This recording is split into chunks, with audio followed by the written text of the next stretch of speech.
Hey everybody, we got our one and only Countdown to ÖTILLÖ show for 2023. It's here, only 4 days away from when you're listening now. How are we feeling? What's the goals? Stay tuned to find out.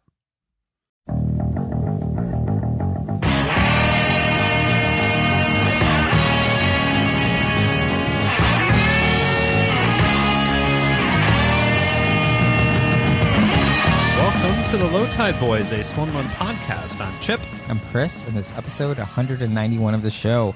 Last year, we did this whole thing called Countdown ÖTILLÖ, 5 months, 4 months, 3 months, 2 months, 1 month, 0 month out. This year, we're just doing one. So we're doing Countdown ÖTILLÖ, 0 months out. Chipper is here, obviously, and we're going to chat about this year's bid at the World Championship. And if you need us to be more specific than that, ÖTILLÖ, the Swimrun World Championship, which by the time this episode's released, we just did the math. We're in Sweden. We're in Sweden, and the race is 4 days away. But right now, we're still stateside. We're in Studio G still. Yes. We're taping this on a Monday because we're flying out on a Wednesday, and we're trying... Wait. Yeah. Today's Sunday, though. Today's Sunday. Yeah. So we're taping this on a Sunday because we're flying out on Wednesday, and we want to... get our sights set on having a relaxing time in wonderful Stockholm. Chipper, how are you feeling about going back for a second year? I'm very much looking forward to it. I think last year, the city of Stockholm was great. The people was great. FIKA the was atmosphere, great, the FIKA was great. The FIKA was amazing. I'm looking forward to putting a solid effort on the FIKA World Championship. I've been practicing. I've been eating like a lot of bread and like just Nice. baked goods. Nice. Just getting ready. Yeah, I'm looking forward to it. We're going. We have the Concho boys are joining us. So our friends who we raced with, John and Addison, now Who we've gotten into swimrun. we got them into swimrun, and now look where they are now. Yeah. We drug them all the way to Sweden. Yeah, I have a lot of feelings about this because, I've known Addison for a long time, but John, he's one of my best mates, one of my best friends for a super long time. I was the officiant at his wedding. He's the godfather of my daughter. Like, we're tight. And he initially tried swimrun just because I was so stoked on it. He's like, well, I got to try it. My buddy's so into it. Like, what's this? And to think that now he's going to be racing the World Championship, to me, it's just like, it blows my mind. I mean, I'm super stoked for it, but I'm just like, wow. Yeah. I mean, they caught the bug pretty much straight away. So, there's very little forcing to be done these days on that sort of stuff. It's more like, what races are you guys doing? And then we tell them, and then they jump into a couple of them there. Yeah. But, I'm really looking forward to traveling out there. I feel... we'll get into this, but definitely our approach has been significantly different this year. Obviously, having done it once, I think from a mental standpoint for myself, I'm nervous because I know what the day is going to call for. Sure. But I know what it's going to call for now, as before I knew it was going to be a big day, but I wasn't exactly sure. It's just a lot of unknowns. And that was very anxiety-inducing for me. It's like a different type of nerves, right? Yes. Like, fear of the unknown is different than like, okay, even the likes of Rich Roll say this is the toughest one-day endurance event in the world, right? So it demands respect. I agree with you. I think our approach has been different. But how are you feeling, Chris, on going back to Sweden? I mean, I'm feeling pretty good. I'm honestly, all year I've been working on sort of the mental side of things and really trying to, to be honest, what I've been trying to do, Chipper, is I'm trying to recreate the headspace I was in before Orcas Island 2 years ago. You have been, this is something I've heard you mention several times. Yes. This is like some sort of... Yes, because that was my... wasn't your best day, but that was my peak from a swimrun perspective. Okay. Like, from the mind or everything? Everything was clicking. Feeling like everything was clicking. It's the race, which, ironically, really, where I felt like most in sort of the swimrun flow state. Okay. While I was just pulling on that tether for many, many hours, right? Yeah. So, and fitting, you're wearing the Orcas Island t-shirt. Folks at home can't see this, but it's a lovely shirt. So what I've been trying to do is really try to get back to that headspace because it was so positive. It was so great. Like I felt fit, and there's all these things you have to, all these variables to control. Obviously, we've been doing the training, which we'll talk about later, but trying to be in the place where I'm just like, I've listened to that race report, and we've talked about this a lot. Yeah. These race reports are really like a captain's log and pretty contemporaneous to the event of kind of stream of consciousness-y, but here's the diary of what happened. Here's the race report. So being able to go back and listen to those, I mean, it's interesting just how kind of self-serving it is. Yeah. I mean, I'm sure our listeners find value in it as well. Those are some of our more popular episodes. But trying to find, okay, what were the things that really worked for me on the mental side in that race besides the physical being fit? Yeah. And trying to just like get back into that headspace. And when I've thought about it and like really thought about it during long training days, plenty of time to think about these things in training, it was like, okay, I was in a place of gratitude. I was like super happy to be there. Yeah. Concho boys were there. We had a lot of this awesome house. Yeah. We had basically family and friends there. Tommy, who was our, driver and everything else. Yeah, it was our first time seeing the Swimrun Labs in person. Yeah, as well. Just a lot of good stuff. That race has been in my sights since they announced it, and we weren't able to do it until that year. So it was like all these things that just got me like just really happy to be there. And for the World Championship, I feel like I'm really close to that. I feel like I'm at this state where I just feel really lucky and blessed to get another opportunity to go do it, to have my family at home to like cover for me so you and I can be gone for a week. Yeah. And to see all of our friends. Also, there's a new race director, there's a new administration of ÖTILLÖ, like going there to support this next chapter. Yeah.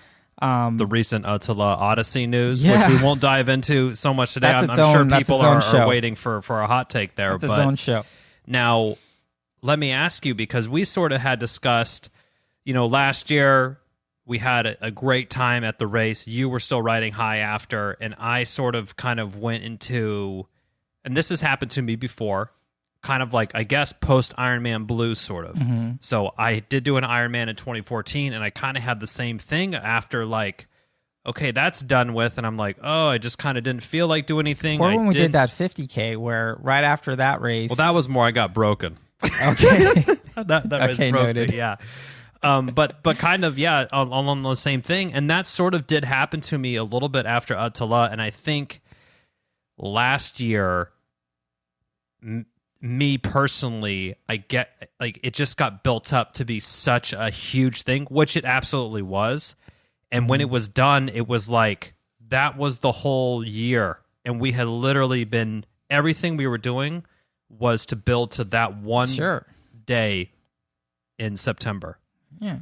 And I think after that, I don't know, maybe I just lost the juice for a little bit. Well, can I tell you what I think happened? Sure. So what I think happened is coming into that whole build, you taken some significant time off. You really took an off season. So your build up to get fit for Worlds was pretty draining. Steep. Yeah. Was pretty steep both. And obviously it's physical, but it's also mental, sort of the pressure of it, right? Having the show, not wanting to embarrass ourselves, like trying to, not get hurt. There's all these things. This race calls for all that stuff, right?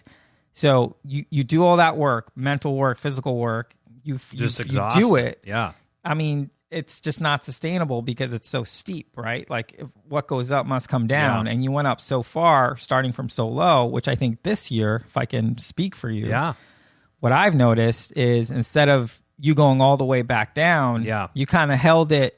Yes, you didn't stay at the level of fitness that you had for Worlds, but you brought it back, but you didn't just let it all go.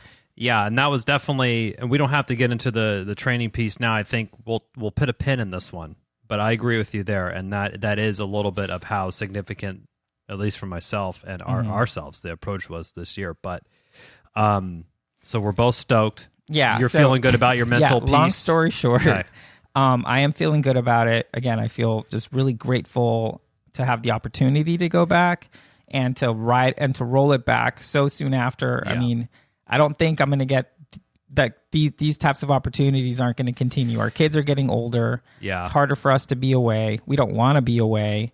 So like to do a race with what the World Championship requires, it's just going to be a little hard for us for a period. At least speaking for myself, for me, I can't commit to taking a week off without the family. Yeah, essentially, and totally. And we also discussed this year as well, like we're doing it this year, and then we're for sure not doing it next year. Like we need a break. Like our last 2 summers have been consumed, obviously, and there's very other dominating. races. And there's other races we want to do. There's a lot of reasons. There's a lot of reasons. So I think I want to do Engadin. Yeah, me too. So I think that's helping us as well, sort of cherish, if you will, this one coming up, is because this is, at least for the next couple of years, this is probably the last shot that we're going to get on this. So let's roll that fitness in, let's build on it, and let's go. So how did we requalify? Because this year we raced way less than last year. I mean, we basically haven't raced. We haven't done we had the bin. Let's see, this time last year we did Swimrun Lake James. Then we did Casco Bay, Folsom. So that's 3 races. But then after that, we did Swimrun NC, and Austin. So it was a pretty big year. It was our biggest year from a swimrun perspective in terms of events. Yeah, this year was still going to be pretty big. I mean, we decided not to do Lake James because we'd done it before. We wanted to support this new race that was supposed to happen, but that didn't. Yeah. So that kind of left a big gap, and then we kind of put our eggs in the Casco basket, and we know what happened there. Yep. So coming into the Worlds this year, definitely it's like, I think it was your analogy, Chipper. It's like this is an exam, and we skipped the midterm. Now it's all the weight is on the final. Heavily weighted. Heavily weighted. So yeah. I mean, that's also fine. I think like where I'm at is I know that every year this race is a unique challenge. So I'm not comparing. I'm using the experience from last year and sort of leveling up mentally, but understanding that physically or time wise, it could be a very different day. It could be rainy. If it's rainy, I mean, swells. So there's a lot of things that could change the experience. And I'm not trying to break 10:20. I think breaking 10:20, which was our time last year, that would be nice. Great. Can we, if all things being equal, I think we're doing better than 10:20 just from an experience perspective. Yes. That's probably good for 20, 30 minutes right there. Even if we go at the same speed. But our goals aren't tied to a certain time number. And I think we're not hanging our hat on like, hey, if we cross it and it's 10:21, we're going to be like, wow, we totally failed. To us, we've done enough shit together, enough dumb shit together that we know when we put a good day out there. And I think that's, we have in our notes, team goals. It's the last note. But like, I think our goal, at least from my point of view, is like, we want to go out there and be like, yeah, we fucking gave it our all out there, and we didn't leave much on the table, if any. And that's really what we're going out there, and that will like like put together a good team performance that deals with the adversity of the day, and it's not adding on any baggage from previous years or anything like that. I mean, all that stuff is good intel for this year, but it could be different. It could be rainy, it could be slipperier, it could be muddier, it could be all kinds of stuff. Who knows? And that's part of the beauty of it in a way, right? Yeah. It's not like something like Kona where it's like, it's going to be hot, everybody. It's going to be, guess what? It's like, could be 3-foot swells. It could be all kinds of who knows what. So, but we qualified the same way we did last year. We just qualified based on submitting to the lottery. And somehow, I think because we had so much points rolled over and we ended up actually being pretty high ranked out of all the men's teams. Top 15 men's team or something. I mean, we also only race together, so we're keep on stacking points as the low tide boys. I think we were still riding, for lack of a better word, luck, that we were able to do a lot of qualifying merit races in the U.S. While in Europe, a lot of the races were still being canceled or postponed. Yep. So we got to sort of stack a lot of points when a lot of other folks who would otherwise be stacking points weren't. Yeah, so that year we did Lake James, points there. We did Casco Bay, points there. Swimrun and Sea, points there.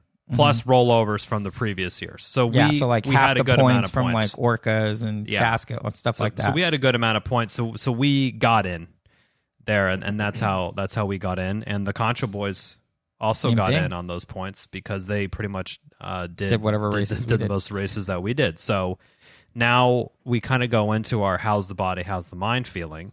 You always ask me this first, but I'm turning it back on you. I know, this is my question. This is always my question. Well, you know. Well, body is okay. Mind is good, I think. Mind is good. I'm ready for this race to happen. What do you rate it if you're like, as 10 being as fit as you have ever felt in your life? Where do you put it right now? Because I mean, I know we've discussed, got a couple niggles kind of things. Like you're...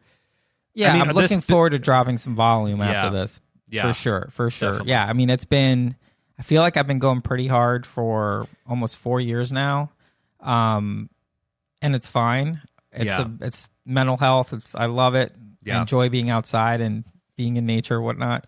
But yeah, I'm due for an off season myself. Okay. Of some kind. Drop the volume. Usually I drop the volume by like 30%, 35%. I'm going to drop it by way more, or just do something else like lifting or something. So nice. Mind is good. I'm ready for it. Okay. The usual nerves are there, but not the unusual ones of like, what the hell's going to happen, kind of thing. The body, I would probably put it at a 8. Okay. But for race day, it'll be at a 9. Yeah. I mean, the adrenaline, the adrenaline is taking you up at least to 11. At least 11 out of 10 there. For sure. Well, that's good there. But yeah, feeling good, feeling fitter than I was last year. And I think my swim fitness, ironically, for not having swam for 100 and some odd days there when I was getting this tattoo midlife crisis thing going on. Looks great, by the way. Thank you. It was... Yeah, that was its own challenge, and that coincided with a lot of other stuff that, if you've heard this show, you've heard me talk about. But like, I feel like I'm a better swimmer now at this point than I was last year at this point. I'm still 3 to 4 seconds per 100 behind you, but you know what? Like in your toe, it's fine. So it's almost like a negligible difference. I think in terms of speed, which I think it's a good place to be for a race like this. Yeah. I would say I have felt your swimming also built on last year. So, and if your running was even just a push against last year, which I think our training, we'll get to it here in a second, but if our training, I think our training, I feel like my running's pretty dialed. Fitness. Yeah, my running feels pretty dialed right now. Yeah. Okay. What about you? I'm feeling good. It's the same rating, like out of 10 being like. So we buried the lead a little bit on this one, but the body, I am feeling probably as fit as I have been in a long time, if ever. Like pre-children. I feel like I know how to use I feel smarter. Oh yeah, I mean, just it. Shout out to Precision Fuel and Hydration, but just like that whole thing. Just being able to fuel it better, I can get more. I feel, okay, that's fair. I feel I can get more out of my body now than I have ever been able to. Right. And I know how to do that, and I know how to fuel it properly, which has been a huge unlock for me. And it's been like, and I tell Chris, and he probably is fucking shaking his head all the time, but I'm like, hey man, do you know it's like way easier to do these workouts if you just like take calories on when you're doing it? And he's like, yeah. I'm like, well, I'm just like still learning this. I'm still finding this out. So, big ups to Precision Fuel and Hydration team there. So the body, I'm feeling good. In the past, I kind of had a few tightness in my hips, some niggles like in my hips. And this year I've kind of, I would have loved to do more yoga and more body work. I did more than I've ever done this year, and I feel like I have seen it pay off, and I'm feeling good. I know what I need to do. And then on the mind piece, I would say last year I really, especially when we got to Sweden and on the way, it was very much like I was feeling like I was a nervous wreck, like from a stress standpoint there. This year, work stress still there, but the mind, I'm very much like I'm ready to go. Like I'm like let's fucking go. Let's do this. Yeah. So the mind's feeling good, feeling really dialed, ready to go, looking forward to it. Same with you. I think from my point of view as well, like, you know, we're aligned on the fact, like, we're not doing this race next year. So this is a good go to do it. We feel primed, and I'm ready to make the most of this experience. And I'm really stoked to be out there again with you and, you know, give it hell. Yeah. Give it hell out there on the archipelago. No, for sure, man. So, body, what would I rate it? I guess let's I'll throw it out there. I'll throw the 8. I'll say the 8 as well. Mm-hmm. I don't know what a 10 feels like, to be honest, but definitely an 8 for sure. And well, let's talk about how we kind of got to that point. So, yeah, we put a note here to talk about what we did differently training wise. We had the same coach. Yeah. But I think after last year, we had a great sit down where we're like, hey, this is what we retrospective. Think. Yeah, we're like, this is what we think that we need. And just kind of build on the swimming. And that's kind of where our sort of training philosophy kind of really got locked in, was just like hard swimming just all the time. And that's and then sort of matching the running to either a race specific event or which we've done that building for this. Yeah. So way more running, just overall running. I think this year we're coming into the race coming in more like ultra runners. Yes. Who are swimming a lot rather than, I think last year I'd say we're like coming in more as just like swim runners. If that's a distinction worth making. Yeah, for sure. And that was our big takeaway last year, was we felt the swimming it's a lot of swimming, no doubt. We were not scared of the amount of swimming or of the swims. There was hard swims, and we're not trying to discount any of that stuff. But swimming was a non-issue. It was a non-issue for us, and we're like, that's a good place for us. Mm-hmm. That just totally removes a whole ball of stress or ball of concern. Yep. Boom. Don't even have to worry about it. The whole first part of the sport. Check. We're good on the swim part. The run is where we felt like when we got to Orna, the fucking legs just weren't there. And we really needed him to be there. Yeah, it would have been nice. It would have been nice to have him there. And so that is kind of where we thought, and we, you know, we're in the Low Tide Boys Strava Club. We throw eyeballs on what you guys are doing, what everyone's doing. Yeah. We see a lot of 50Ks. We see some big run miles 2 to 3 weeks out of the race. So that was something that we intentionally tried to do. We did a 50K, and we didn't like just lollygag that thing when we did it earlier. I mean, we're actually in the top third, even though we were just like shooting the breeze the whole time. I mean, I wouldn't say we were like on the rivets really at all for much of it, but we weren't like, we were powering up the hills. You know, we gave it a go, but we had definitely more run volume in the build up this week for sure. I felt good, like my legs, I mean, tired. Obviously, it's a lot of training hours. But yeah, the swimming was there. The swims were just overall, I think last year, maybe our swims were on average tapping out at like 4K, 4,500. I feel like this year, at least for the last 3-4 months, the average, I'd say 5K. At least, yeah. With like, felt like I was doing 6K. At least once a week for a while. Yeah, it would be like 6K on Wednesday, a big day, 6K day on Wednesday, which the intensity wasn't necessarily there, but the volume was there. Mm-hmm. And then on Friday would be some fucking disgusting speed thing that was like 5,500 or something. So, I mean, and we're swimming 4 days a week. So you're just not getting really the break there. And which is good because you don't need the break for swimming. So kicking your ass in the pool on a weekly basis is actually really good for your swimming. Apparently. And I felt like after ÖTILLÖ last year, and this kind of goes back to what we touched on earlier, was I felt like I fell off the training. I just I wasn't feeling it. And I went into Swimrun NC. I was pretty undertrained compared to Chris for sure. Still had a good performance. Still had good fun out there. Austin, I kind of like got it into a little bit of a better place and a little bit more consistency there. And then I think after Austin, I was actually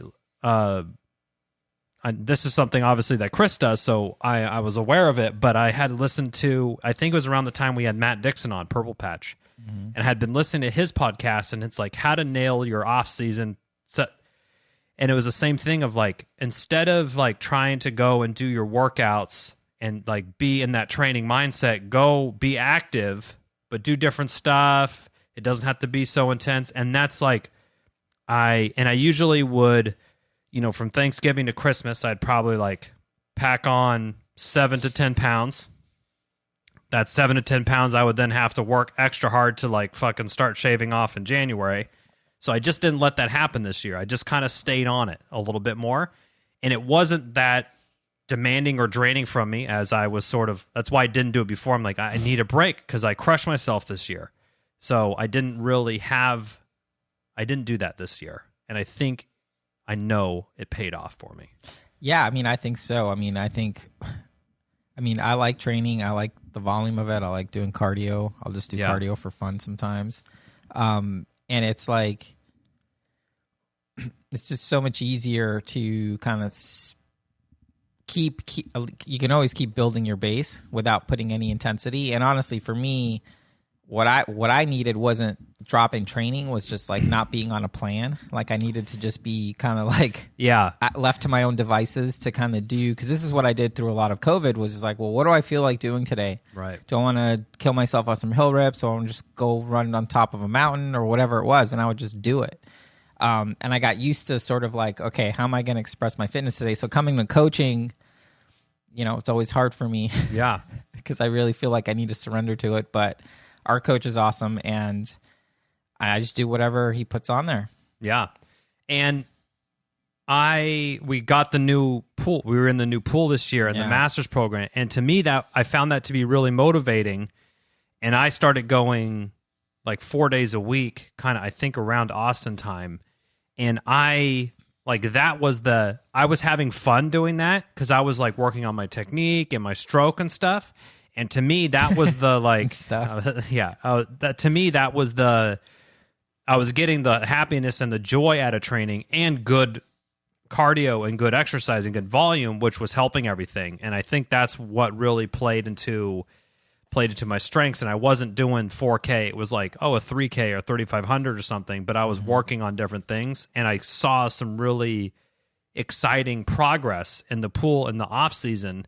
And I was like, I can spend the time to like go slower to try to make sure, am I getting the catch right? Am I doing the entry and this kind of thing? Because it didn't matter because we didn't have races on the calendar for like months.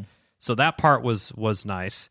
Also this year, we didn't really train a lot as much together as we had last year. I feel like last year we probably worked out 80% of our workouts, if not more, together. Well, I think it started ratcheting up as we got closer to this race. Yeah. But yeah, I think I was doing, I pretty much just had to do a bunch of stuff early. So I was just kind of like doing my own thing, and I wasn't swimming. Yeah. So it kind of, it naturally sort of happened that way. And that was, I guess we'll find out if it was a good thing or not. I think it was a good break, something different for us to do. I mean, well, I think it's like, I don't even think it has any bearing really, because it's not like it's like, I didn't see Chipper today, or I didn't text Chipper today. I mean, we communicate every day. Every day. So, every day there's some communication. Usually if there isn't, I'm like, it's like, wait, it's 8 o'clock and I haven't gotten a text from Chipper. Like, what's going on? So we communicate all the time. And again, this is where, for me, getting in the right headspace, and I got the idea for getting in this headspace from listening to the Orcas Island race report. I think I had listened to it in like November for some reason. I was like, I have to, I was like misremembering something. Yeah. So go back to the source material, basically. And that's where I got the whole idea for what I wanted to focus on this year. But, it's the type of thing where, like, you were way fitter earlier on in the year. My run was still fine, but I knew that I had this efficiency on the swim, and I just I knew that I was going to have to kick my own ass to do it, right? Yeah. So I wasn't like, yeah, I guess like I wasn't like, oh, I'm not seeing Chipper. Like, I know what you're doing. We're still communicating. You know, it's like I know there's some work I'm going to need to do, and that's on me for my own life choices or whatever. But yeah, but in many ways it got done. Yeah, so. I mean, again, I don't think it was just a different approach than what he had done, and I think it's a net positive overall. Again, we see each other a lot, so taking like. Maybe a few hours off a week we're certainly still seeing each other more than we're not. So it's fine. What else did we do differently training wise this year? I think I definitely did more yoga. Yep. And like hip stuff. And I have noticed that I felt better. I try to run more on roads. Swim volume, road running. Yep. Just to kind of get your feet used to the pounding, because I remember by the time we got to Orna, like my dogs were barking. Yeah. And I think that's because, while you're running and, bounding and doing all this stuff on all over the place, a lot of it's just on rocks. It's basically like running on the road, except way more treacherous. Yeah. But the same type of pounding. So this year, I ran a road marathon. Right. And just try to always have maybe at least 10 miles a week be sort of just road miles. Pavement, yeah. Just to kind of get the feet hardened that way. Yeah, and we definitely still hit the hills a lot too. And I think that's somewhere where I personally have sort of shied away from a little bit because it's always been tougher for me. And when I would run with you, you're always more like you're just charging up these things, and I'm like fucking majorly sucking wind. I'm like, well, this sucks. So for me, I had always not really, that hasn't been the most fun for me.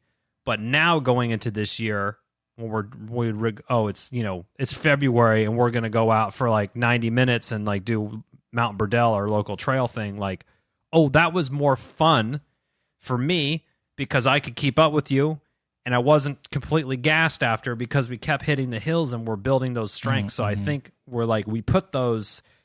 those big, we built the strength early in the hills on the trails there, and I think that was good. Yeah, man, if you can run on hills, you can do anything. Yeah. What else? Anything else that we did? I think we both really focused. I know I focused a lot on getting good sleep, and that I've really noticed has paid off. And, when you got to be in the pool 4 days a week and it starts at 5:30, you can't be up. Like, it's just, it's you a don't math get problem. out on the front end. Yeah, it's a math problem. So, like, I have just been really good, and I'm sure, So that has been helpful for me as well, and I've definitely noticed and felt, more rejuvenated. That's good. On that front. Yeah, I mean, the one thing that I've done differently this year, last year at this time, I was getting a massage every 2 weeks. This like Thai massage that was just like kind of painful, but it was just like having like a human foam roller, just make you break a sweat and stuff. And I just haven't had time this year. I know. We I just haven't had any time. So I wish I could have gotten more body work. Yeah, it is not training wise, but both of our non-low tide boys jobs have been way, way busier and way more intense and stressful this year as well. So kudos, back pats for us for keeping the training up and that with everything else going on. Yeah, well, let's stop venting about that and let's talk about this year's race. When we showed up last year, we had all this information from our previous guests, from our countdown shows, from all the interviews we've had. This year, and I've mentioned this before, we've definitely leveled up, even without even being boots on the ground. Like, we know that our sort of IQ for this race is much higher just because we have had boots on the ground. Yep. How are you thinking about approaching this race from a tactics perspective? Yeah, and I know we were on, I think must have been our 4-hour swim run on thing, and we both almost at the same time said, if we just do the first before Anna exactly the same, huge success. If we like literally island for island executed the same, we'll be in a way better place. Like that's how we're feeling. There is nothing to be gained in the first few islands. Like, there's no point in taking any sort of risk or trying to push or do anything. Yeah, we definitely know that.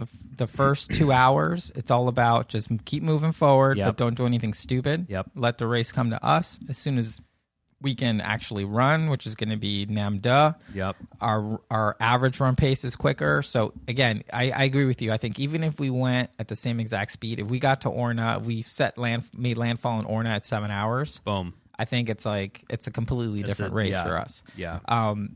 But like I mentioned earlier, I think just having done it before, that's got to give you like 20 minutes. Yeah, it's got to. Yeah, we'll find it. We'll find it around, or we won't notice that we found it, but we'll find it somewhere. I don't know how, but just the familiarity of it there. And we're doing something a little bit where there's a few tweaks to our hydration and fueling strategy this year. Obviously, still all in on precision fuel and hydration, but we've done the gut training. We've ramped up. We've hit the 90 gram targets that we've been going. But I feel like last year we kind of, at least for me, I got a little. This is the problem. Yes, this is the clinical term. We got gelled out. We did. We got gelled out. It's science, and, baby. You know how we define that, and we've experienced it. I mean, this is part of the extreme gut training we've had to do to be as prepared for this thing as possible, right? Yeah. 3 gels an hour, 90 grams an hour. It's a lot. So think about ÖTILLÖ, super long race. By the time we're 8 hours in, that was so many gels. I had the PFH 90s. I had like 9 of them, 9 or 10 of those in my wetsuit. And every hour I was like, I'm getting one of these down that fucking hatch. And I tried it and I was there. And then like there was a certain point that I was like, I can't. It's just like I can't anymore. So this time we're still going for the 90 grams of carbs, but we're supplementing with a little bit of a different texture product. And we're also using the little PFH salt tabs. Those have been huge. I have been using those and leveraging those on my trail runs. So we have our, if you listen to the Gear Talk, we've been talking about how to store these things so they don't get wet, but like, I'm really looking forward to, because I have felt so much better in my long efforts with having these salt tabs there. And then Andy Blow with the freaking, dropping the knowledge bomb, empty soft flask with 1500 pre-filled with powder, just rolled that thing up, and he just had it, and then just waiting. The thing was like a sous vide in his wetsuit probably until Orna filled that bad boy up. Let's go. Time to rip. So I'm bringing 2. Yeah, so I'm bringing 2 of those as well. I think that tip, again, if you are going to carry soft flasks, having them preloaded with something just makes so much sense. It's like a no-brainer, but like, oh, how did you not think of that? Yeah, for sure. I mean, if you're using stuff on the course, they're going to have Morton's electrolyte and carb drink. So it has an interesting consistency. Maybe we just got a bad batch. I think we got a bad batch. Wasn't good. Yeah. Turned me off on that stuff for the rest of the race. If you're going on water, you need to have some sort of electrolyte plan, because it might be cold, but you're still going to be sweating. You're still wearing a wetsuit. You don't realize how much you're actually putting out there. So stay on top of that. Have some salty stuff before. Is what Andy would recommend. Yep. But yeah, I'm taking 2 of those. One for Namda, one for Orna, and the one for Orna might be like maybe even double batch. Like just fill it up. Yeah, and then just it won't taste great, but you're getting a lot of it in. Totally, and that you could probably use a lot. I mean, it's basically impossible to stay top. Like you're going to be in a deficit, so you're gonna need it at that point. So feeling good about that. I switched up I'm rocking the Simple Mount now. Been absolutely loving that. If you haven't considered the Simple Mount, just do it. Trust us. We're going with the same suits, the Orno X. Yep. I'm gonna make it a non-issue there on that part. I think we're we have that little halo band. Like, if you have any concerns about it being cold, over-index on things to be warm. Yeah, we're already planning on wearing the arm sleeves for the first bit, just because even if it isn't cold, it's still a mile swim. Super early in the race, you might as well do that in comfort and not, and come out of that making sure you have all use of your extremities, because those first couple islands require your attention. So I mean, manage through the race, not pushing the pace anywhere. Just keep moving. Just keep moving on the. There's 2 islands before Anna, Namda, and Runmura. Those are the big ones. Those are the like 5Ks at least. Those ones where, okay, we can kind of not open it up per se, but like we could normal stride see what's length. going on there. Yeah. You can actually run without like having to jump over a log or something like that. So that'll be a good place. I think this year, and we've usually breezed through the aid stations. I think I want to make sure, and I'm not saying I'm going to bust open a folding chair and take a seat or anything. I want to make sure I'm able to get in some real food there to kind of supplement, because I really I don't want to get gelled out too soon. So like I'd rather spend the extra 20 seconds having the gel I need, and then having a couple things of water, and then taking a PB&J or whatever, and then going, then like you're gonna hit the mustard rushing again through. We'll see what happens. See how if it's there, I will. Yeah, still passing the dirty water dog though.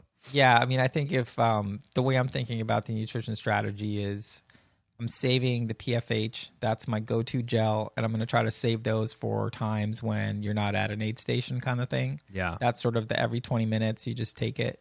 But if you're at an aid station, that's where I'm going to experiment.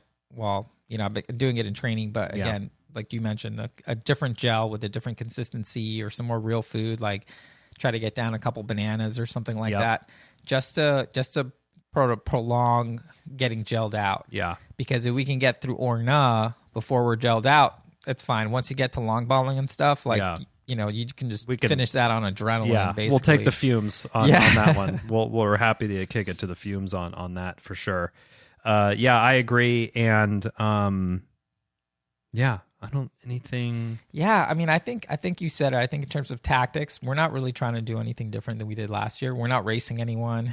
We're not even racing try to have what we did last year. We possibly can. I think we're fit enough so that it's not going to be an ordeal for us, which is that in and of itself is a blessing.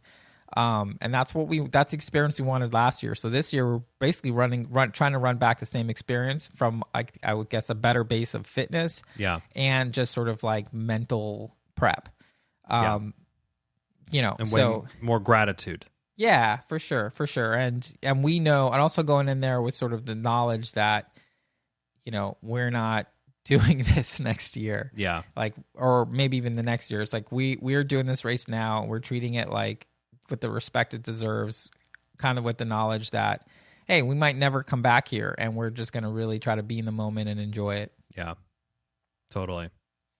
I wouldn't say never, though. Never say never. That's a long time. Team goals?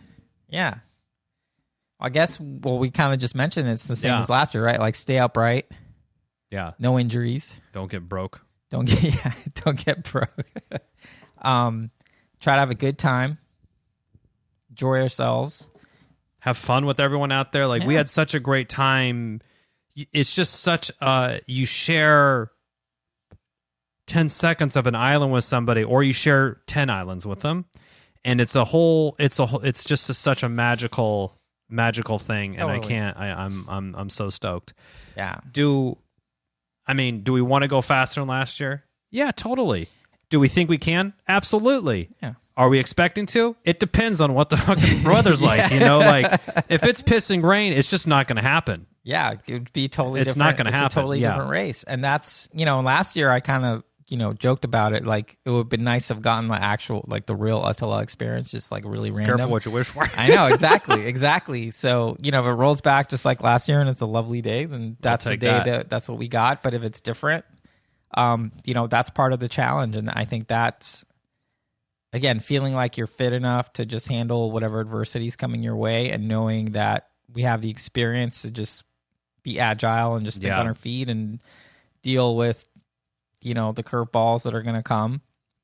They're going to come. It's a good way to race. It's a fun way to race, and it's I'm super stoked, man. I'm very much looking forward to it for sure. And we have a few fun things planned in Sweden as well.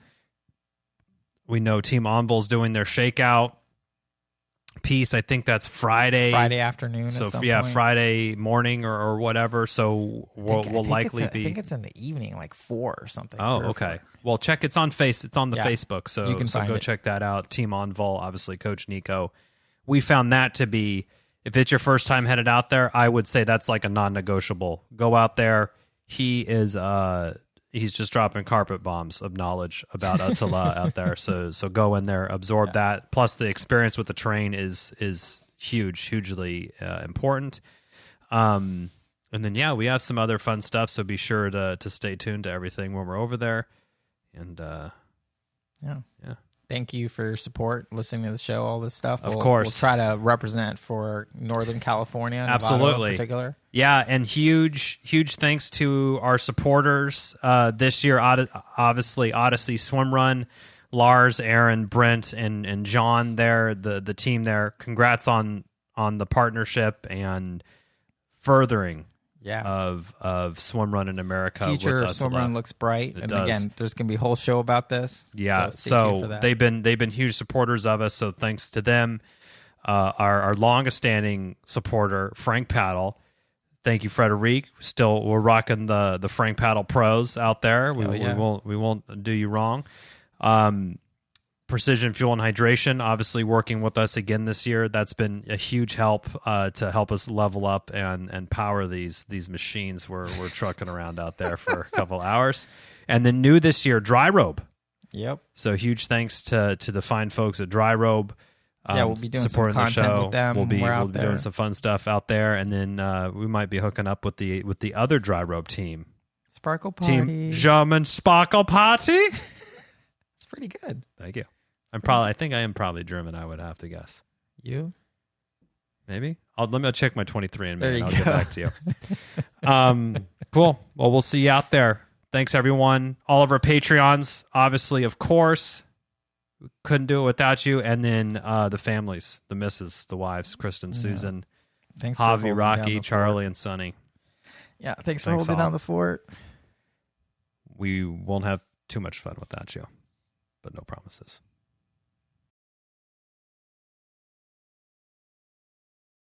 Well, that's it for this week's episode. Thanks so much for listening to the show.